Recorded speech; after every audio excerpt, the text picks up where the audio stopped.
what is the biggest difference in their mindset of somebody that has the ability but doesn't quite get there? I think it's pretty obvious to know that the best players in the world are not satisfied with the successes that they've had. They don't win a World Series, but oh, I'm cool now. Like, I'm chilling.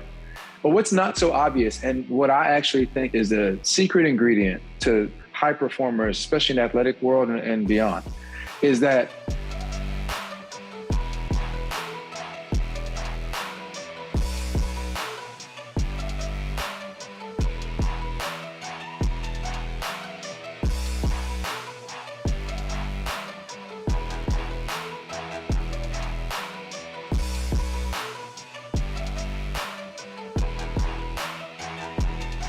What's going on, guys? Welcome back. This is Sean French, your founder and host of the podcast, The Determined Society. Guys, today I have with me a very special guest. He's a new friend of mine. His name is Trevor Anderson.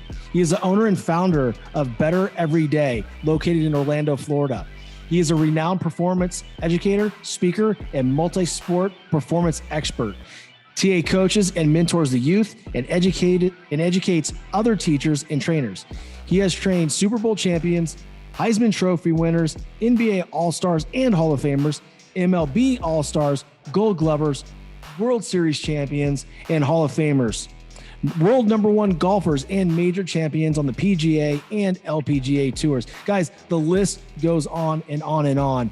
TA is an amazing individual, and I'm super blessed to have him on the show today, and I think you guys are going to get a whole lot out of him. Before we get to the show, please, if you are listening to this show, you know the deal. Please share it out to your friends, your social medias. Tag me and TA in the stories, and I'll definitely share it back with my audience as well. Anything that you guys can do to continue to spread the word of the Determined Society and the mission that we have going on here, it's greatly appreciated. So without further ado, TA, welcome to the show, brother.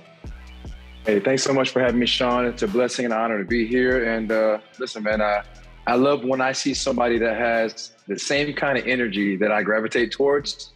And ever since I've met you and known you through some mutual friends, I've seen and felt that energy in every single post, every single thing that you do, man. So, I love following people who have that positive energy, man. So let's get to it. That means a lot to me, brother. It truly does. And I can say the same for you. The thing that I love most about you is not only just what you're posting about and the things that you're doing in Orlando, with your center. I can feel the passion from you. I can feel the love in everything that you do. And I think the world needs it. Society needs it, especially here in America right now.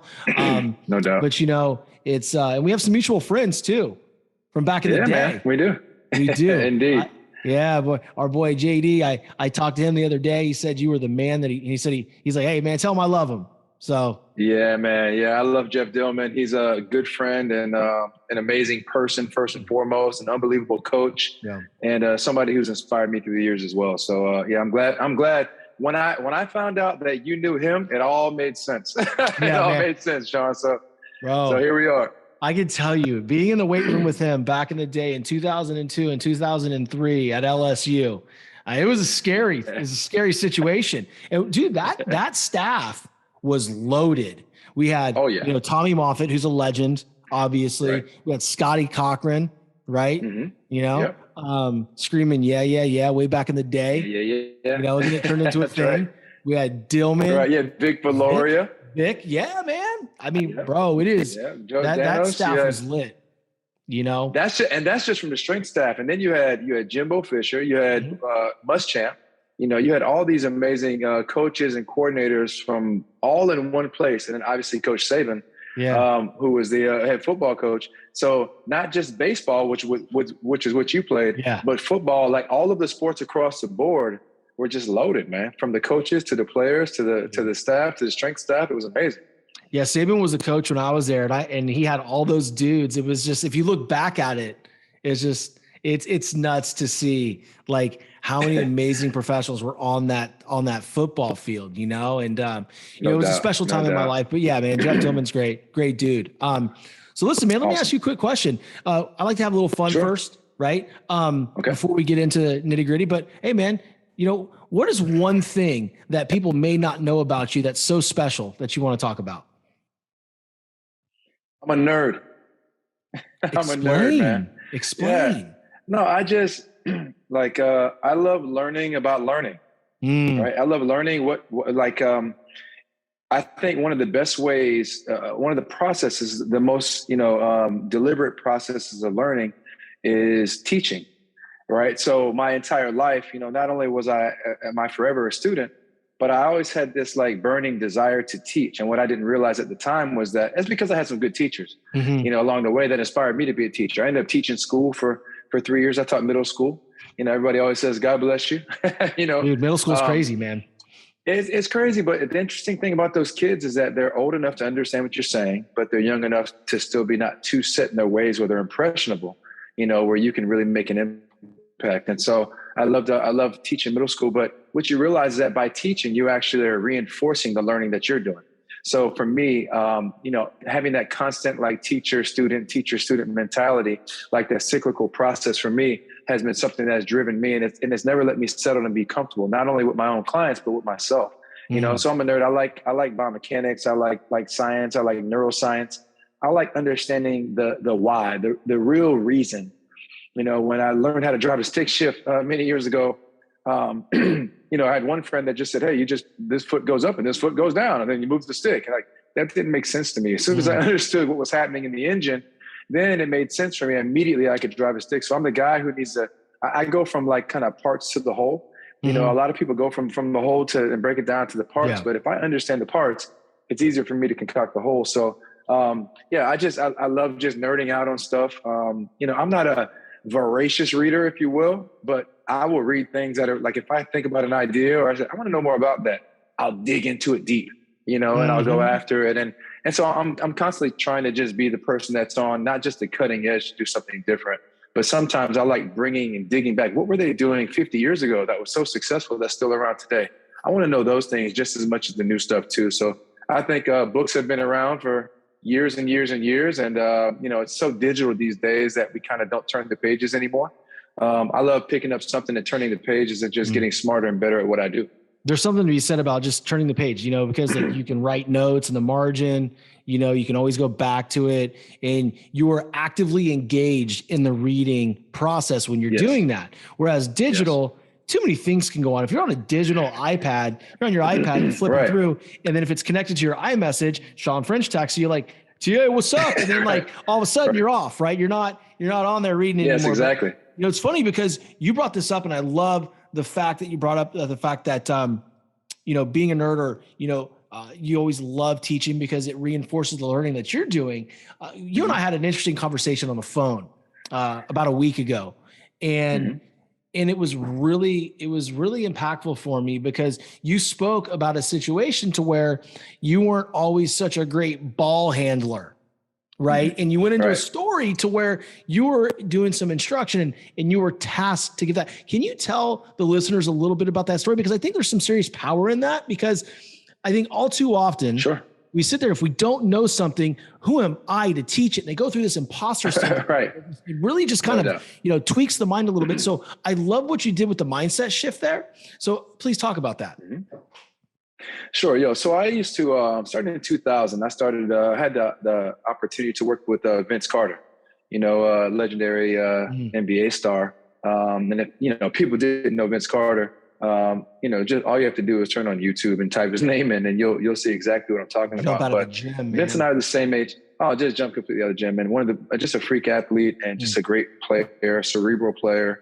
And just had a long, wonderful, he played in 4 different decades, not very many people have done anything for 4 decades. And he played basketball in 4 different decades. But Vince Carter was somebody I had an opportunity back in 2000 to help assist with his basketball camps. He was a young player in the NBA and he was just starting his basketball camps. And I got kind of accepted by the Daytona Beach mainland family to come in and kind of be one of the coaches that helped assist. Well, a couple of years in a row, I was able to just be there as a coach. I ultimately would go on to be able to be the floor director and run Vince Carter's basketball camps at wherever he was, in New Jersey or Toronto or Daytona Beach or wherever we were.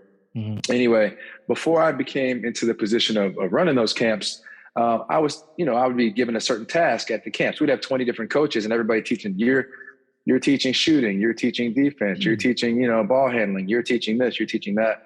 And, Coach Charles Brinkerhoff, who was a mentor of mine to this day, who was Vince's high school coach and ran all the camps. And he said, TA, I would love for you to do ball handling this week. And anybody that knows me said, they know I might've been able to jump out of the gym, but, nobody ever said, wow, he has these amazing ball handling skills. And, it made me nervous. It made me nervous to be conducting something, not feeling like I was a good ball handler. And he said, don't worry about it. Just focus on the fundamentals and the basics. I said, cool, I'll do that. So, I just trusted Coach Brink in his process. And he said, just stick with what you know. I said, all right, cool. So I started teaching the kids what I know. I started by patting the ball, then doing figure eights through my legs, and then going around my head, around my chest, around my waist.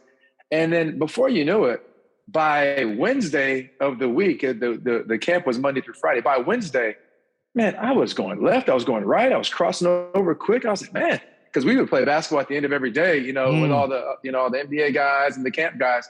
And man, next thing you know, my ball handling was improving dramatically in just a couple of days. And I just realized it. And it wasn't just a basketball moment for me. It was such a teachable moment. Like, man, anything that you lean into, anything that you look at, you say, man, I am not very good at this, or I can afford to be better at this. Just spend some dedicated time leaning into it and take the most simple, fundamentally ridiculous aspects of it and just pound them. And next thing you know, you have a much higher competency, whether it's a physical competency, mental competency, or what have you. You have a better ability at the end of a very short period of time, and you actually start to increase.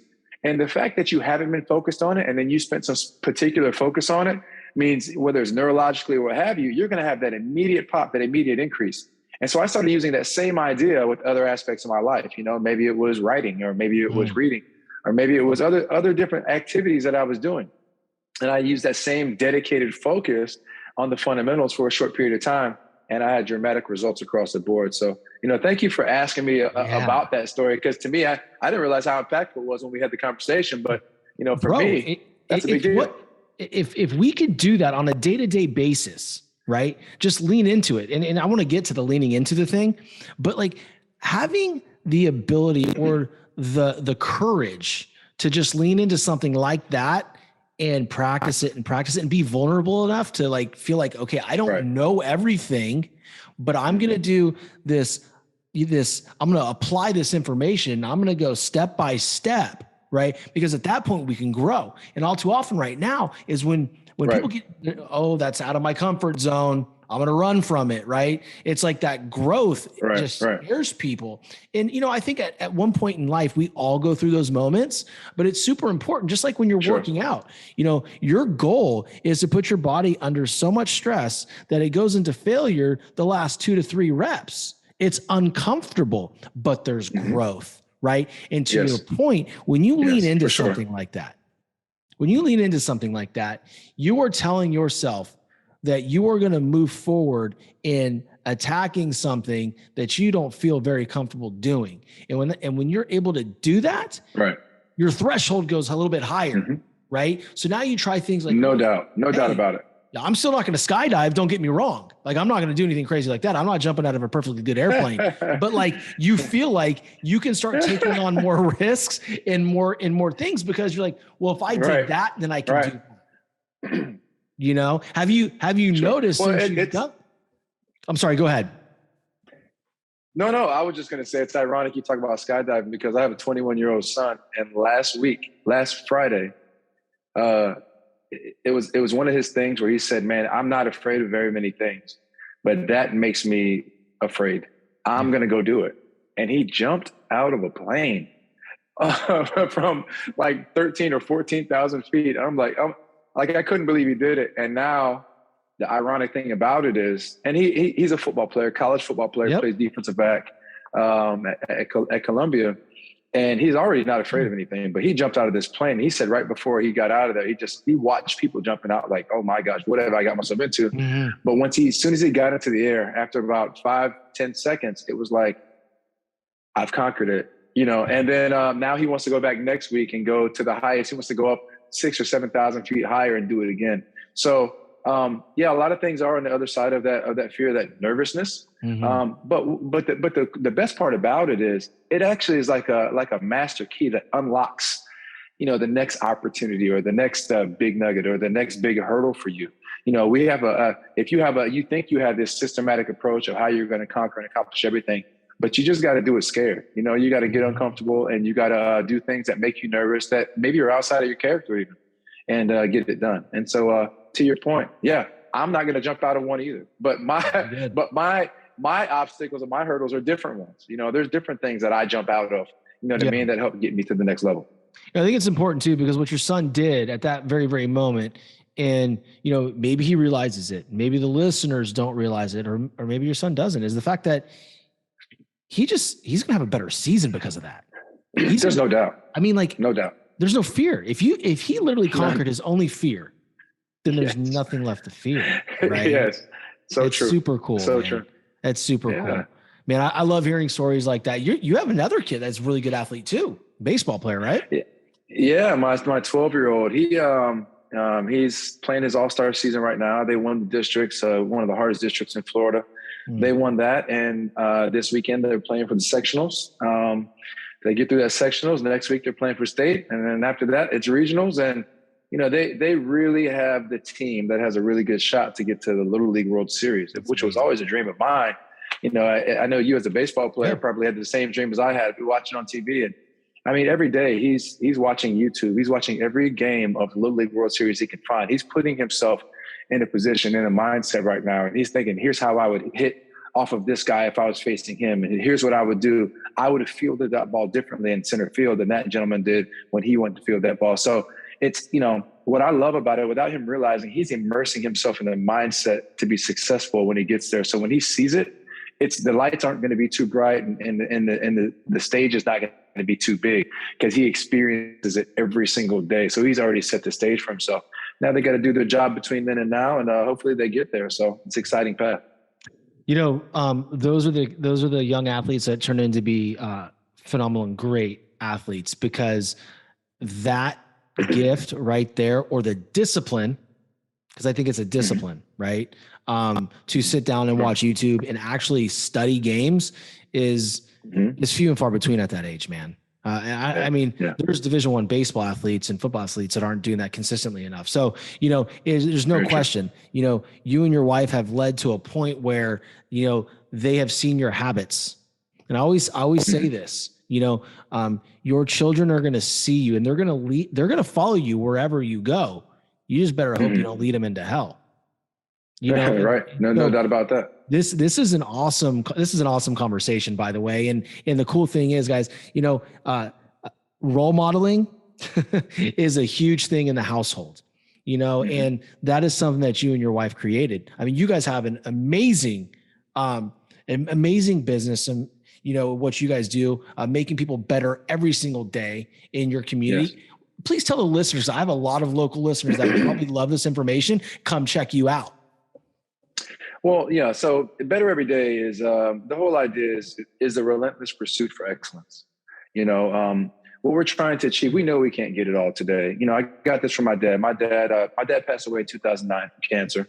Yes, cancer does suck. But what he left me was so substantial. A few nuggets of information, statements, and principles that I really live by. And one of them was better every day. And I remember as being 10 years old and me being 10 years old and being in the backyard with my dad and wanting to put more weight on the cement, weights that are, resting in the backyard. And he said, listen, son, you don't have to lift the whole world to get better. You just need to get a little bit better every day. He said, if it's light, move it fast. I'd never forget that. And, he was a very, very fit guy, 6'2", 200 pounds, fit, ripped, even, to the last days. And, he said, you don't have to do it all today. You just have to get a little better every day, and you have to relentlessly pursue excellence. And so that's the type of mentality that we try to get across, not just to our athletes who are professionals, but we have a whole lot of general everyday folks that come because they want a higher level of health and wellness, whether it's mental health and wellness, physical, obviously, but also emotional, spiritual. We have our pastors train with us. We have a great environment, a great family environment where everybody gets better, and, have a new project that we're building a new facility. We're working with a baseball facility right now, which you would love to have a look at. It's, called TNXL. And we are we're sharing space with them for the moment as we're building our new one, which is 8,000 square foot space, which is pretty amazing. So we're going to have the opportunity to continue to affect our community positively. I work with Under Armour. I've been with Under Armour since 2009. And not only do I work with Under Armour by just wearing the clothes and being a quote unquote ambassador, but I'm on the field for doing all the on-field performance for the Under Armour All-America football, some of the other ones. And then Amber and I, my wife, we have the Under Armour Under the Lights Flag Football League, where we have thousands of kids, throughout the course of a year that, we have them playing from kindergarten to 8th grade, playing a very high level of flag football, where there's no just participation trophy. Like, it's competitive. You get a trophy if you win, you get a medal if you win. But what we're doing is we're working with Under Armour in the community, not just from the apparel perspective, but doing events at the Boys and Girls Club, doing events at the Brand House for Mother's Day, things of that nature. And we're trying our best to make sure we're visible in our community, not just with what we wear, but with the actions that we take. So not only is that an extension of our gym, what we have going on at Better Every Day, but we're called to serve, So we want to make sure that we're doing our part to maintain that service-based mindset in our own community, and just help share some of that love, because we can't keep it all for ourselves. We might as well share it, Yeah, that's awesome, man. I just kind of want to acknowledge you before I go any further. Just saying that, I've talked to a lot of successful people on this show, and I love where your mind's at. I love the things that you're doing. Appreciate it. It's one thing to be an ambassador for Under Armour and work with Under Armour and, but the fact that you guys are actually out there in the community partnering with Under Armour, hand in hand, and providing such a safe and competitive environment for the youth. Yes. There's not enough of that. And having that mission with such a big brand is huge, man. What are some of the things that you've learned most along that journey in providing the community with things like this? Well, I think one of the things that you learn the most is that the community is hungry for it, and it's almost like, if not me, then who? So on the opposite side of that imposter syndrome that we all, even high performers and successful people tend to have, like, who am I, to teach this, or who am I to lead that? You start to realize that there are opportunities in our community that people are hungry for, that no one's taken the initiative to just bring together. So what I found to answer your question indirectly is that there are things in our community that are necessary, that are needed, that people really need if they're going to be able to reach their own goals, but they don't have a systematic approach, or they don't have a process, or they don't have a roadmap to get there. Being able to have leagues like this, not only does it create an athletic outlet and activity-based outlet for young people, but it also brings parents together in a very positive environment, because, the state of youth sports right now is getting a little bit crazy. It's getting more and more competitive all the time. It's like, with the travel ball and all this, and even youth football, tackle football, these kids are already playing tournaments, tackle tournaments and stuff like that. I'm not here to bash that. I'm just saying that the expectations of young athletes and the ratings and the rankings and the stars and all this, it's like, there are not very many safe places for them to go where they can just go have fun with their friends. Yeah. And that's what our league provides. It provides the opportunity to do that. And some of the other activities that we do, we want to take the pressure off. We want them to be able to just go, really, like, you remember what it's like growing up, and, I would, and growing up in Sarasota, I'd get a bucket of balls with my friend and jump the fence at Little League and play home run derby. Or we would go to the football field or play football in the street, and, like, there was no scoreboard, no referee, no stars, no ratings, no rankings, and we played. And I think the organic, like, athleticism and creativity and all that stuff that comes out in those environments are the key.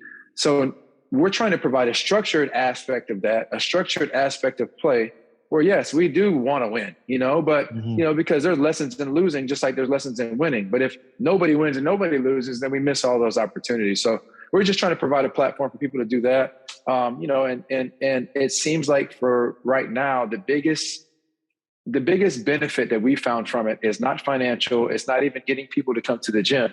It's that, thank you so much, Amber. Thank you so much, Trevor, for providing this outlet, because otherwise our kids wouldn't have this positive environment. We play all these leagues, we do all these tournaments, but this is where we love playing the most. This is what they get eager and excited for, is coming to play in your league. So that means the most to us. I think it's super important. I'm not here to bash youth sports, although I may have a few months ago. I don't take back what I said, because here's the thing. I just feel like there is way too much pressure on these young kids right now to perform at such a high level.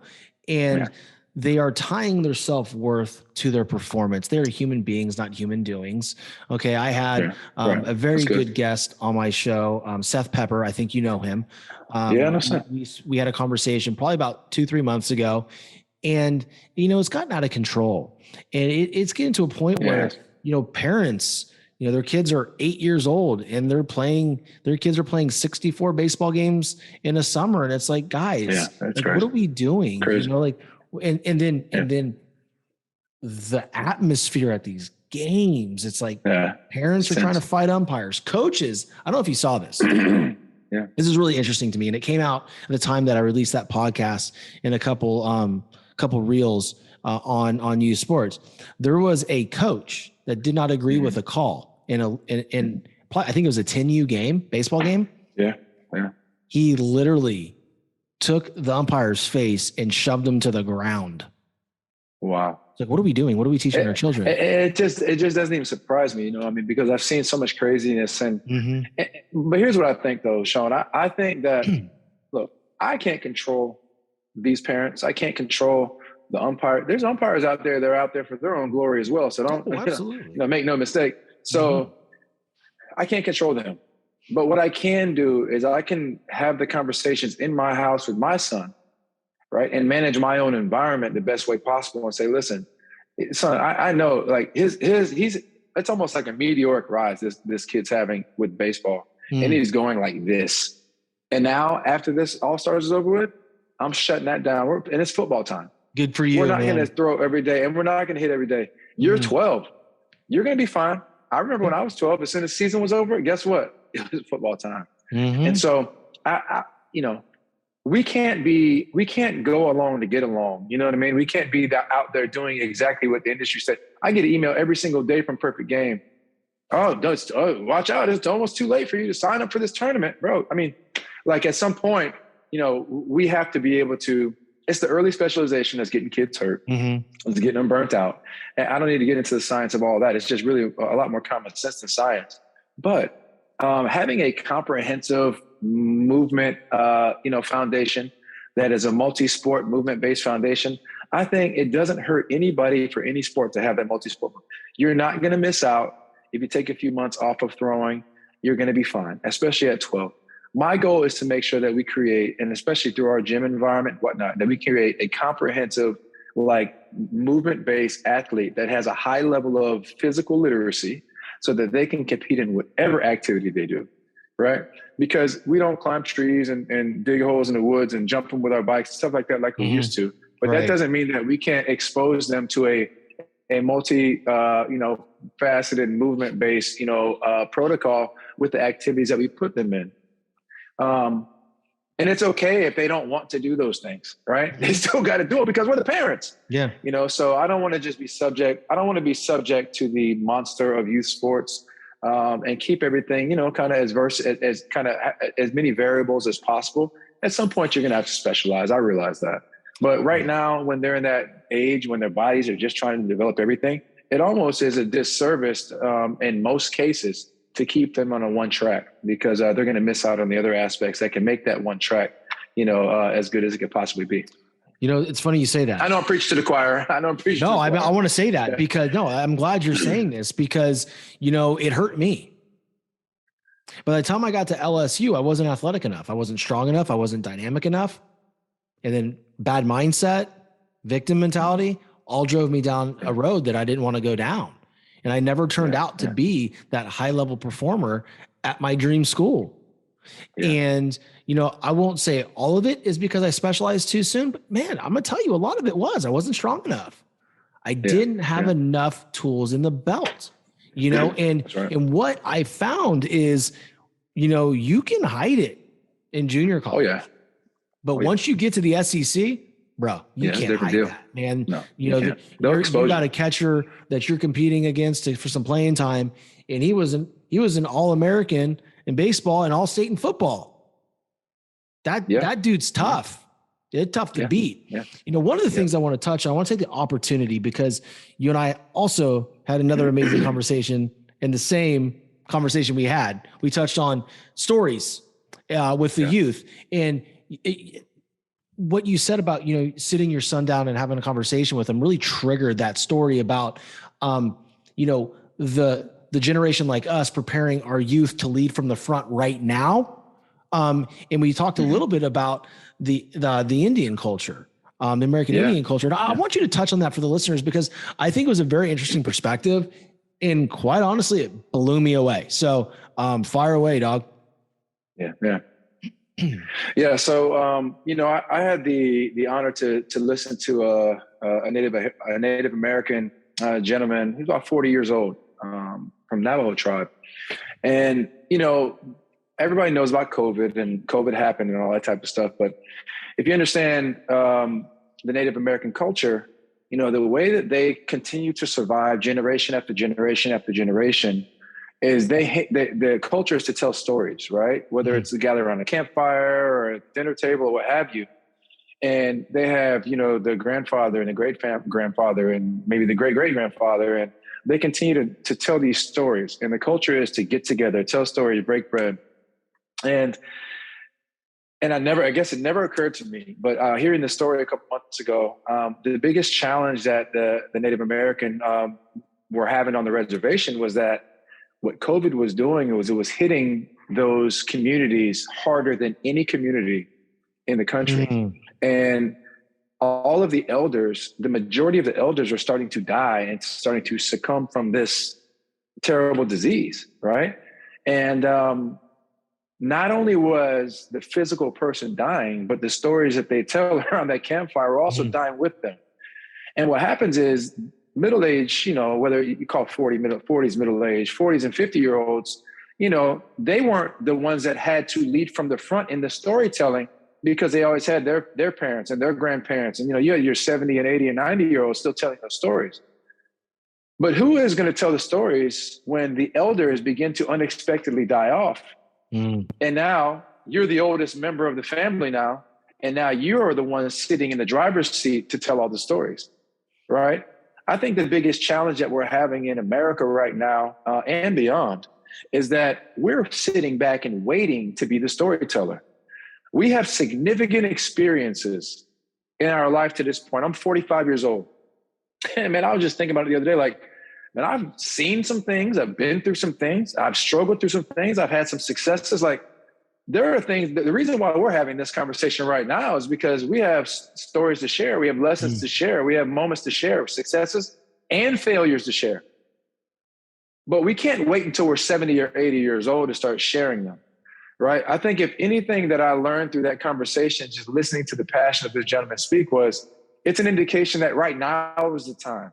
Right now is the time to share information. God did not bless us with this information and these experiences just so that we can keep it to ourselves, right? These experiences have got to not only help ourselves, but help the next generation. And we need to start telling those stories now. As a matter of fact, there's stories that we've learned because of how society has changed that we can share with our parents if we're fortunate enough to still have one or both of our parents around, or even share with our grandparents because they don't understand what's happening in society today. The same way that our kids were learning. I learned a lot from my 12-year-old. I learned a lot from my 21-year-old. And being able to sit in that driver's seat and say, okay, buckle up. It's time to tell this story. Because listen, at some point or another, we're not going to be around to tell that story anymore. And if we take it to the ground with us, then that's an opportunity lost for everybody around us that we care about. That's a really great point. And again, there's so many great nuggets in that story. The big one is if we take things to the ground with us, like you said, we don't just take the stories, we take the culture with us. Exactly right. And that's the thing. Like, we don't want the culture to die. And it's so funny because like when the first thing I thought when we got off the phone that day and you're talking about that story about the gentleman from the Navajo tribe that you spoke to, I was like, man, that's it's a really good point. Native Americans, they tell some great stories, and it's really unfortunate that the elders are passing away from, whether it's COVID or whatever it is. It's really upsetting because that culture is going to suffer for generations if the younger generation is not prepared and ready to tell stories right now. Right. And it reminded me of some of the most enjoyable times of my childhood was sitting at my great grandparents' place for family reunions every Labor Day in Clear Lake, California. We'd all go there. Excuse me. Their home was located right on a creek. At nighttime, all the adults would sit around, in chairs, and they would have their beers and listen to Randy Travis on the gray boom box. He was the man back there, right? We were jamming Randy. We were playing croquet, badminton. And the one thing that I always remember is wanting to be sitting in that circle at night with a fire, listening to stories. And even in my family now, my home, we tell stories. We talk at the dinner table every night. TV's off, no electronics. We do, we do what we're grateful for. Every person goes around, tells what the 3 things that we're grateful for. Amazing. 3 things that we could have done better today that we failed at, right? I got my 3-year-old doing it. My wife's incredible, by the way. That's not all me. My wife is just fixated on making sure that our children have enough tools to get through adversity and to be able to properly handle successes. And that's awesome. That's not going on right now in society. We're not, as a whole, we're not having these conversations at dinner. You go to a restaurant. All right, go to a restaurant with your beautiful wife and your 2 handsome boys, and you're sitting down, and you look around. If they aren't on their own tablet, they're on the tablet that's provided to them at the restaurant, and they're playing games. Right. Yeah, exactly. And that's the thing that I loved about that story, because that is a true way to connect, is through telling stories. I think you learn a lot about people that way. Hell, I've learned a lot about you. It's that one conversation. You told me 2 stories. Awesome. Yeah. So yeah, it's one of those things where, you start to realize it. And I don't know. I mean, I don't know if it's just the age that I'm at right now. And I was just thinking, man, like I'm watching my son practice at 12 years old. And I remember being 12 on the field in All-Stars. And I remember every single player. I remember what we were doing. I remember the specific practices. I mean, and I don't have a bunch of video because there wasn't social media. I have a few pictures and stuff like that. But it's like, man, I remember it vividly. And man, that was 35 years ago. You know what I'm saying? Almost 35 years ago. So it's like, man, like this thing happens fast. Dude, so quick. So if not now, then when? If not now, when? I'm not sitting up here and trying to tell this entire podcast that I'm Mr. Go Get It, like every single time and every mission. Come on, man. We all battle that, right? If we don't set up ourselves with a systematic approach to kind of attack these things, we won't. But we're not always going to feel like, we're not going to always love it every single day. We're not always going to want to get up and attack our process every single day, but we know it's required. If we can, as non-negotiable as we can make it, we have to. But sometimes we do fall short. We do. And the Bible says we all fall short of the glory of God, right? So we're all going to fall short in one way, shape, or form. But what do you do next? What do you do next? And if you know that storytelling is something that's going to help your family, then, or your society or your community, look, you have a decision. You have an opportunity right now. Let's start telling those stories authentically. Yeah. That's been the shift in my career. I mean, I've been coaching for a long time. Over 27 years, I've been coaching, athletes. But now it's, and I've done my own sports as a professional athlete. But now it's like, okay, it's not enough just to be coaching 1 or 2 or a group of people. Now it's time to start telling these authentic stories and sharing these opportunities for success, and also sharing your failures so that other people can learn from your mistakes, not just you. Yeah, exactly. And you mentioned a very important phrase that a mutual contact of ours talks about all the time, Ben Newman, attacking the process and, process over feelings. And, that's a certain mindset that a lot of times, I catch a lot of flack for, and I'm sure, but most people don't understand it, what it really means. Doesn't mean we're perfect. It just means that we know that if there's something to be done and it's a part of our daily process, to not let our feelings get in the way of that work getting done. Because when that happens, we negotiate with ourselves, then we start to let our dreams go. We start, there's no doubt. We decay. and then our children see that. Right. So I think it's super important. That mindset right there, is something that, I think it's invaluable, to do. No, yeah, the process over feelings. I mean, it has to be, and that's something I really learned from Ben, spending my time that I've been spending with Ben, especially over the last several months. You have to be able to have that process in place. I mean, you can say process over feelings, but if you don't have a process, then what are you putting in front of your feelings? Yeah. It's about doing the unrequired work Ben talks about. There's a workout that you're going to do 3 days a week or whatever, but then there's unrequired work that is like brushing your teeth every day. And I always say it like this, it's like brushing your teeth, right? Brushing your teeth, you don't brush your teeth to make your teeth better. You're really actually brushing them so that they don't get worse, right? So we don't want our teeth to get worse. Right. That's why we're brushing them, right? So it's not like every time I brush, I put another layer of beautiful enamel over the top and it's just going to just continue to, it's so that they don't get worse. And we got to realize that. And there's something that when Jeff Dillman was at South Carolina, he said, we went in there one day. I went in there with my son. It was when my son was on the recruiting process. And Dillman said, he said, ATA, you know what I tell him? I said, well, he said, I tell him, forget your feelings. Forget your feelings, because your feelings get you beat and me fired. And bottom line, I mean, and that's really what it's about. Like, your feelings can get in the way and they can interfere. You can play emotional without being in your feelings. There's a difference there. And I think that if you let your emotions guide it all, right? If you let your feelings guide it all, you're going to be playing catch up the whole time. But if you really play with a positive level of emotion that's integrated with the process, now you're creating success. It's super important, man. Let me ask you a quick question. Have you ever tried the unrequired workout? Oh yeah. Oh, I've done it. I did it with Ben 2 weeks ago. Did you? Did you go to the boot camp? With him there. I did. And He came to Orlando. And he's like, TA, what's up? I'm going to be in town on Friday, 6 a.m. Meet me at the spot. I was like, I'm there.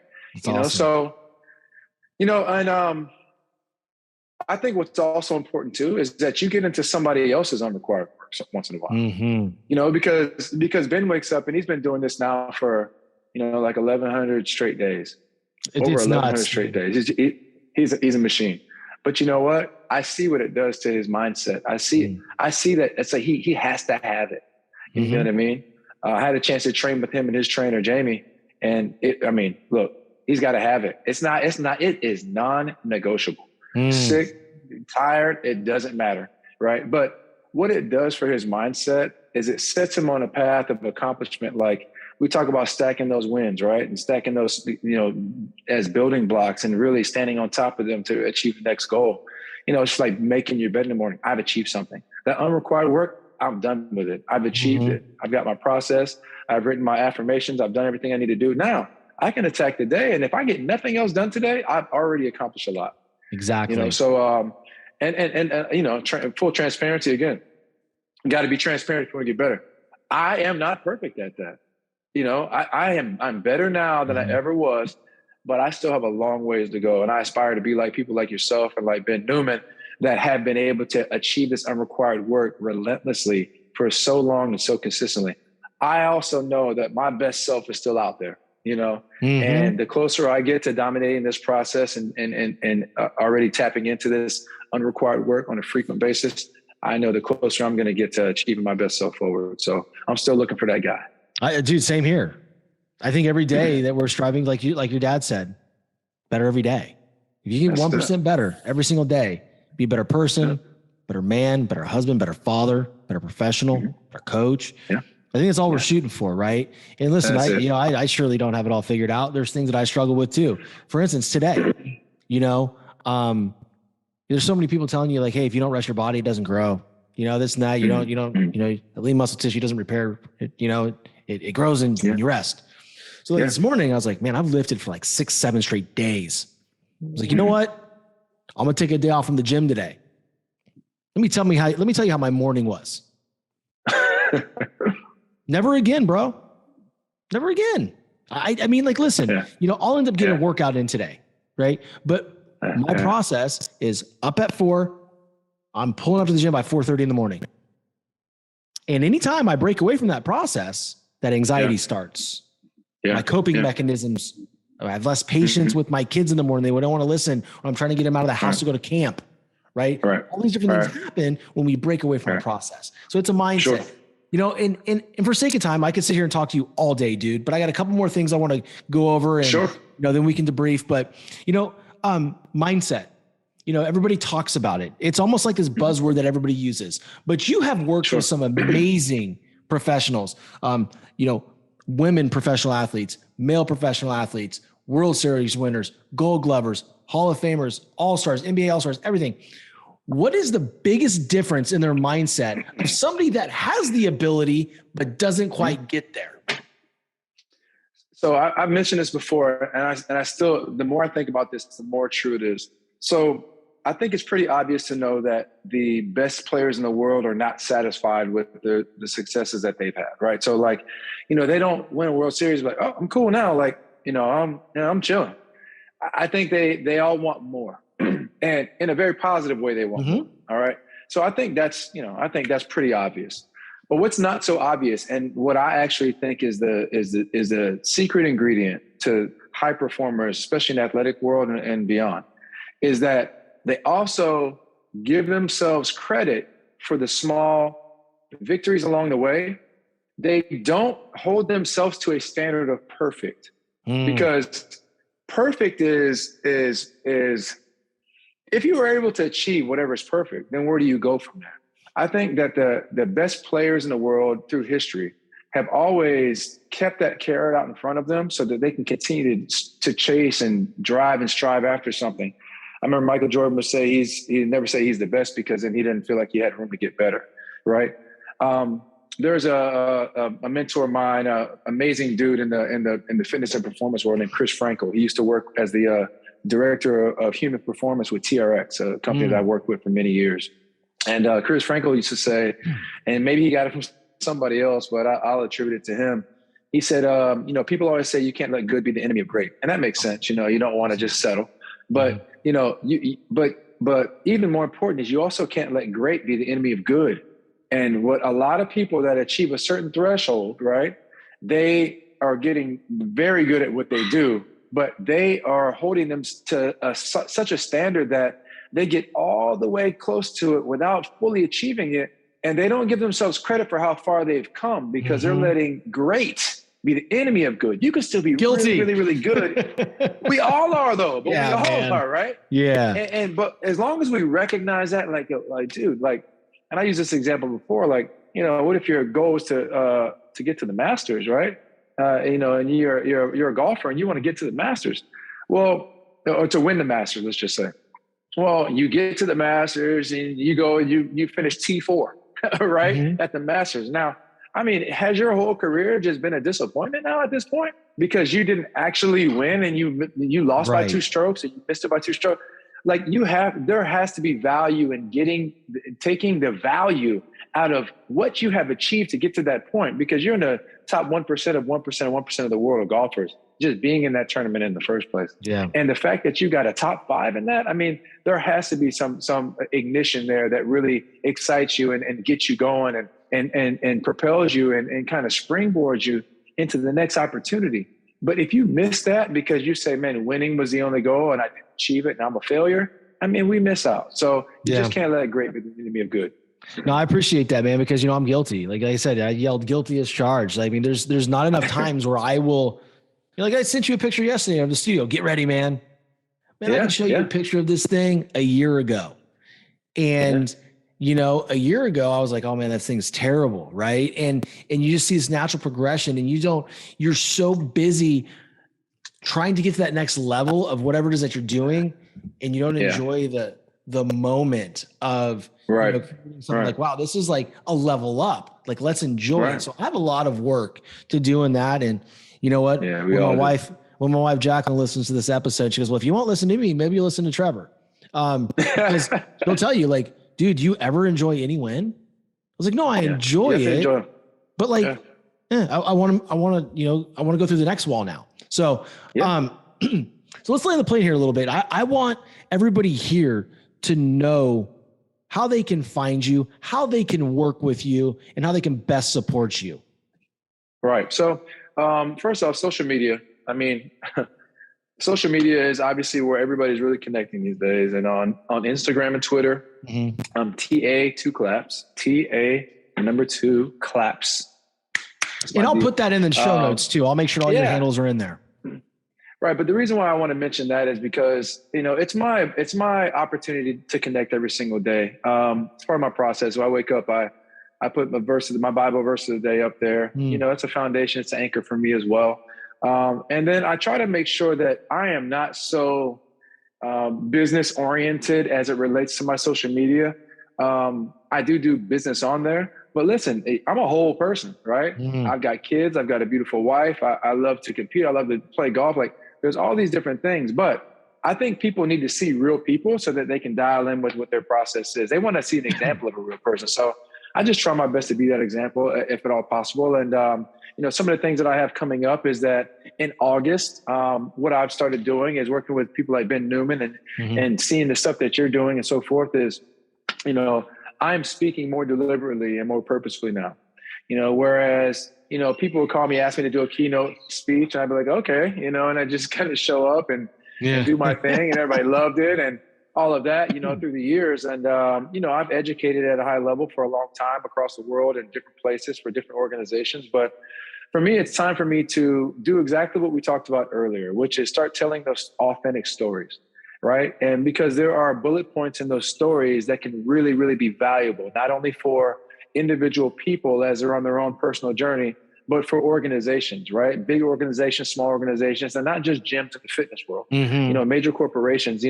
There are things that I have been able to have access to through a number of years, and people, high performers that I've had a chance to affiliate with and associate with that I've learned a lot from. When I go out on the golf course with players, some of my pros, I'll teach them things. Now, listen, I'm a 14 handicap. Nobody believes me when I hit the ball because they go, oh, no, come on, you're sandbagging me.